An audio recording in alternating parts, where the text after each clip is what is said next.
asalaamaaleykum mbokki téléspectateurs yi dalee nag jàmm ci seen biir émission Modar ki leen koy présenté di Mamita Modar nekk émission boo xamante ne dañ ci waxtaanee wàllu mode di ci waxtaanee wàllu art tey nag mu nekk suñu premier numéro mu am ci mbégte ak kontante di ci dalal ñaar ñoo xamante ne ci wàllu mode la ñuy yëngu kenn ki nekk producteur ci wàllu mode di organiser ay élection Miss ay Miss Jongama ay Mister ñu xam ko ci turu Adrien Kao mais ñu gën koo xamee aussi ci turu Adrien Production ma naan kan Adrien dalal ak jàmm ci biir émission bi. merci Mamita donc maa ngi lay remercier di la gërëm ci invitation bi di remercier aussi ñëpp ñi nga xam ne dañu connecté wu ci site bi di ko suivre donc di rafetlu aussi le fait que nga lancé ce dévolu envers ma personne pour inviter ma tey ma fekkee seen première édition. du ma def lu dul di ko rafetlu et puis di la remercier en quelque sorte. merci beaucoup sama beneen invité bi nekk tamit koo xamante ne ci wàllu mode lay yëngu nekk ci ab mannequin mu tudd Mouhamed Seck ñu gën koo xamee ci turu Papis ma naan ko Papis dalal ak jàmm ci plateau bi. jërëjëf Mamita maa ngi lay nuyu di am mbégte bu baax a baax ci invitation bi di nuyu ci sama grand bu baax a baax grand Adrien di nuyu képp nga xam te mu ngi au niveau de Petite Côte bi.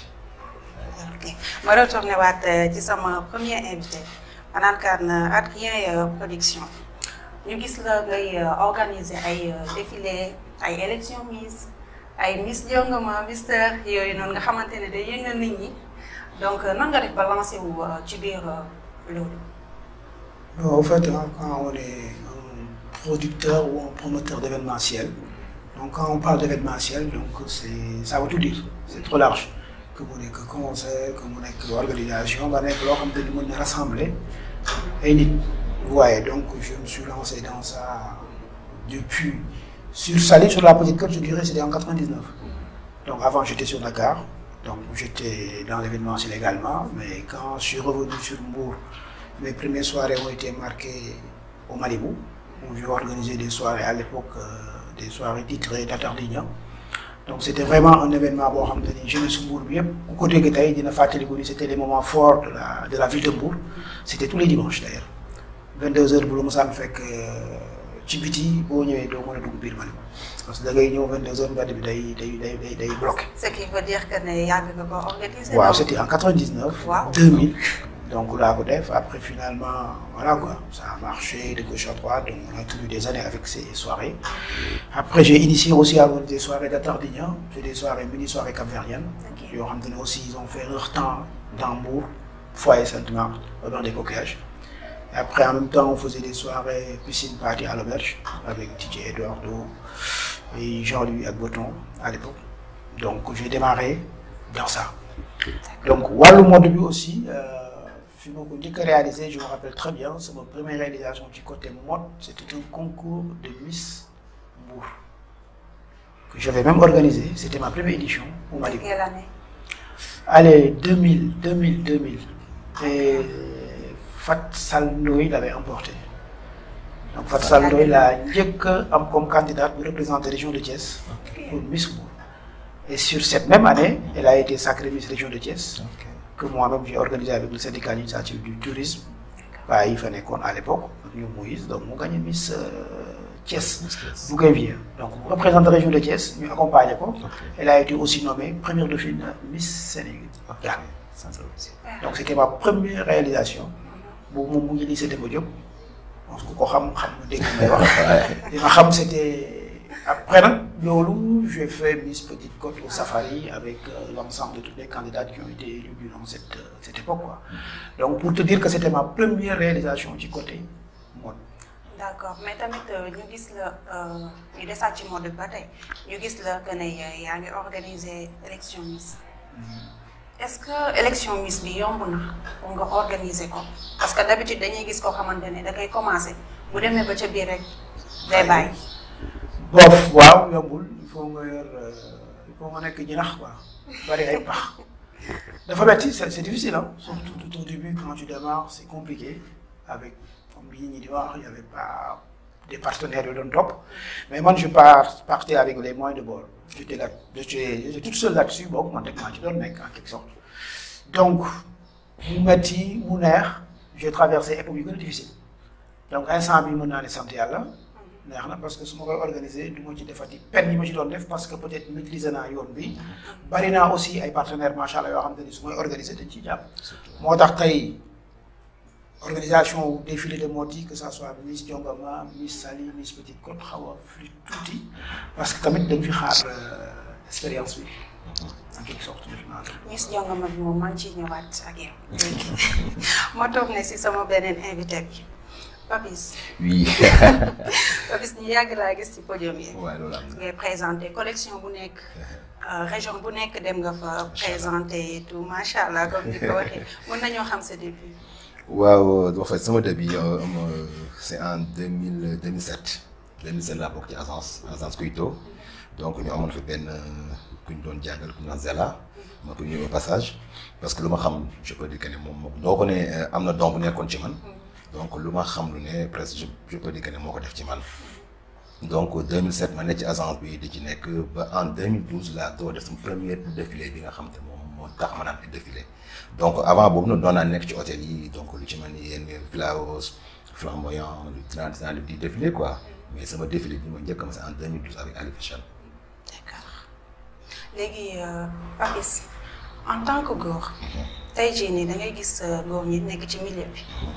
ñu leen di féetale foo xamante ni lu yàlla xam doy na ñu jéggal ma ci kàddu gi mais du wax ju rafet dañ naan borom ñaari tur yi lañu. di baal ma mais tey jii nii image boobu noonu bu fekkee ne dañ leen koy xoolee est-ce que loolu tamit nit ki warul mun a am benn comportement ak benn caractère ci boppam ba tey jii kenn du ko joxoñee ci côté boobu. donc li nga wax noonu dëgg la parce que man ça me touche parfois. parce que loo gis ak éducation la.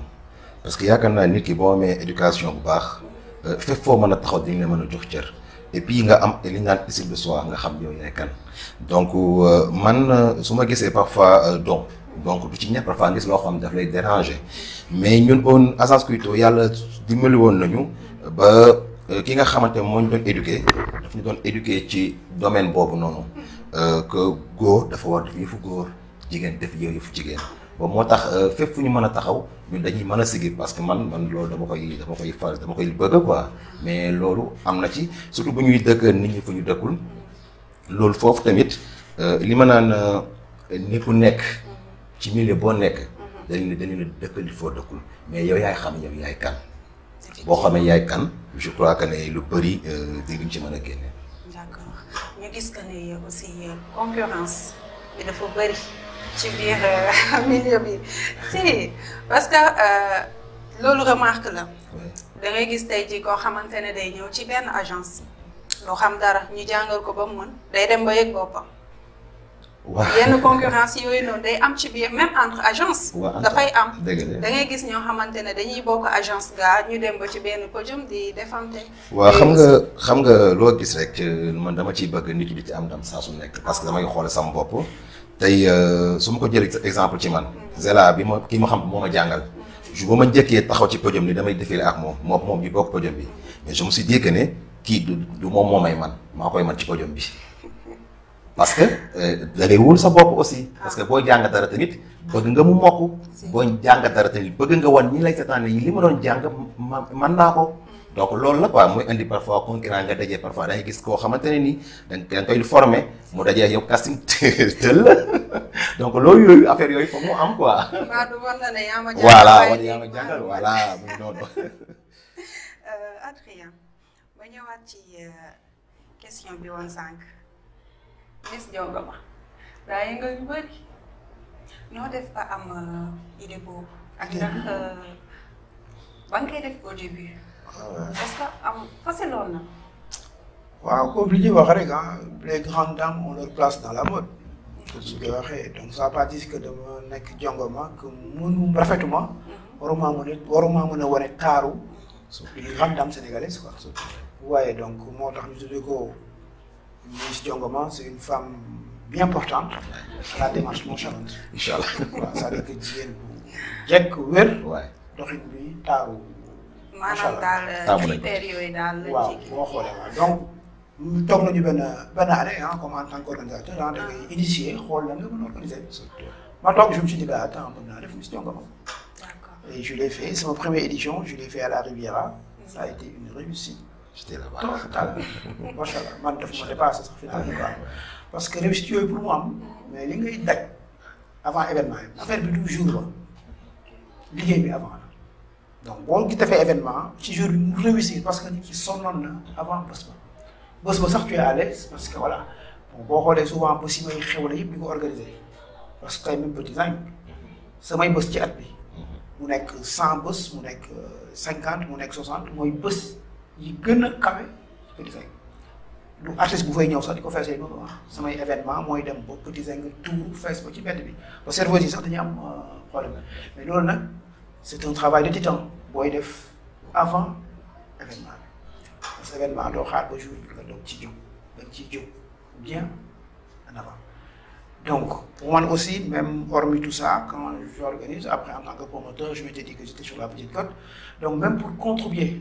dans l'animation au niveau de notre fière Petite Côte soi-disant capitale de la Petite Côte donc suñu contribution ñun moo doon participer ci côté tourisme bi en quelque sorte gérer côté animation bi quand on parle d'animation donc c'est histoire de diversifier tout ce que tu fais du indi flip monteur mu def soirée live du nga jël Jackie wala Savana ñëw jouer live da ngay def défilé pour colorer événement yi am ci semaine yi soo génnee position def Miss Jongoma dafay indi beneen aspect encore te tamit clientèle bi ku nekk ak li nga bëgg nit ñi bëgg nañu tey taxaw gis taaru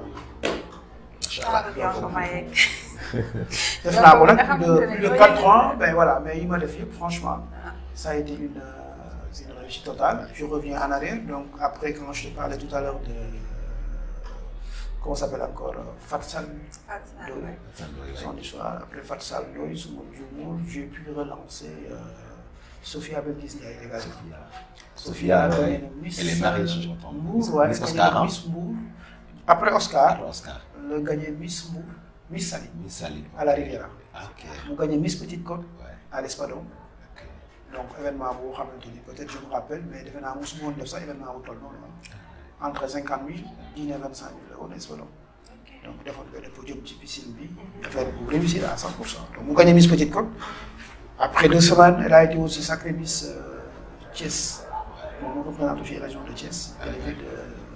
te léegi yow da nga ko accompagner ci parcours yooyu. waaye accompagné naa ko ba Miss Thiès bi je me rappelle c'était au Bougainville après Miss Thiès après voilà ci la dem participer Miss Sénégal. d'accord léegi revenons ci défilé bi tey jii nii sa défilé da ngay contacter agence wala da ngay contacter mannequin bi en personne comment ça se passe. non au début je ma doon contacter directement mannequin yi après relation yi évolué xam Ali xam Papis xam peut-être Omar xam keneen.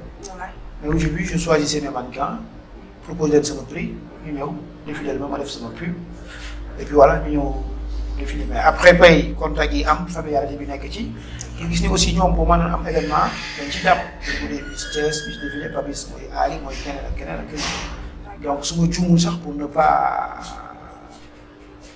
revenir en arrière encore j'ai démarré avec ak yéen ah. avec Couito. yéen laa commencé défilé de mode. waaw surtout boobu amoon na benn podium bu ndaw bu nekkoon ci design. même les mois de Ramadan. Tabara Konya et Adama Fall. Amina Ba truc du genre Amina Ba. donc c'est avec vous que j'ai fait mes premières sorties ci côté mode en travaillant avec des mannequins. Dieu merci aussi voilà def nañ ko ay ati et puis ça a été tout le temps une réussite totale. Côté scène franchement on avait des défilés boo xam ne c'était hors pair.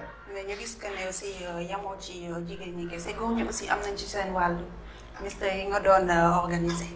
waaw tu sais def naa Mister Élégance def ay duo entre jigéen parce que comme tey ni jigéen ñi bëggee mode noonu la góor ñi bëggee mode. maa ko jëloon sax. donc ak lu nit ñi xamee aujourd'hui défilé ci jigéen.